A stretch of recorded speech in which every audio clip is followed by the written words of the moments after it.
Welcome back to Up Front. We're returning to our top story today, the debate over how to fix our roads and pay for our future transportation needs. We're looking at how industry trade groups view the current situation. Craig Thompson is the executive director of the Transportation Development Association, and he joins us now on Up Front. It's good to have you back on the program. Thanks for having me, Mike. Well, first of all, let me get your reaction to the proposal that came out from Assembly Republicans, Dale Kooyenga.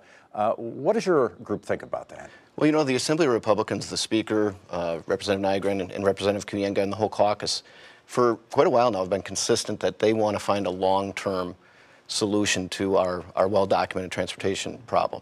And I think this is the first real effort we've seen at addressing revenues long-term or longer-term. It's a work in progress, I think. It's a good starting point.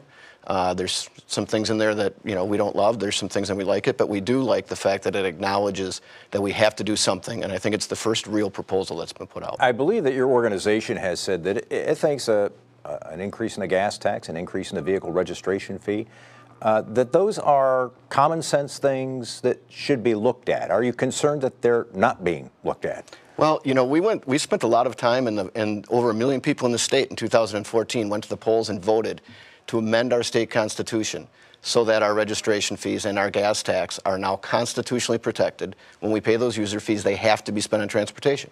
So, you know, we still think that's the most straightforward, transparent way to look at it. That's the way, in the end, most of the states across the country, including our neighbors in Indiana and Michigan and Iowa, have looked at it.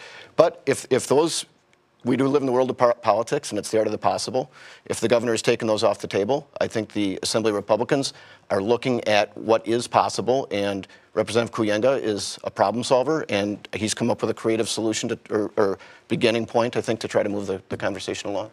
You saw Governor Walker on this program last week, and he is still talking about taking money from the general fund, so he's taking revenue from the general fund and applying that to transportation needs. What do you think about that? That's concerning to us. You know, other states, again, that have adjusted their user fees recently are really in a much better financial situation than we are.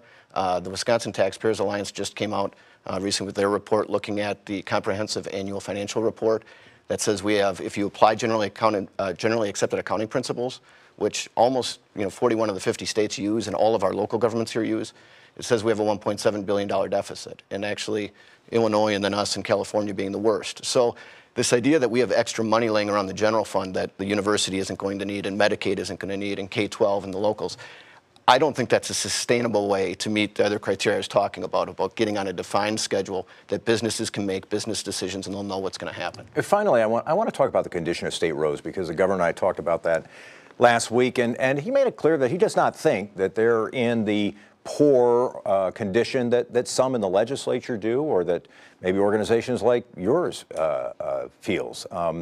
What was your reaction to that? He thinks the roads are not in that bad a shape in the state. Well, I think it's undeniable. The International Roughness Index is really what U.S. News and World Report is basing theirs on, what all these different groups are looking at, what the Legislative Audit Bureau looked at. He said local roads are more the problem. It's not so much state roads. If you look at U.S. News and World Report, which said we have our 49th in the country, that was looking at state highways. When you look at the Legislative Audit Bureau and it compared us to our neighbors, we were not only the worst in the Midwest, but it was by a long stretch. I mean, Ohio, Indiana, 75% of the roads were in good condition. For us, 32%. That's on the state highways. That wasn't on the local roads. Local roads are a whole nother story. You optimistic you're going to get this resolved?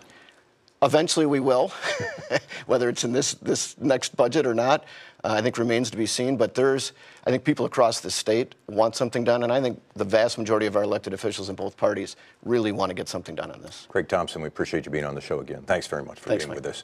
Coming up next on Up Front, the House vote on health care reform and 2018, why Wisconsin's Republican congressman may have less to worry about.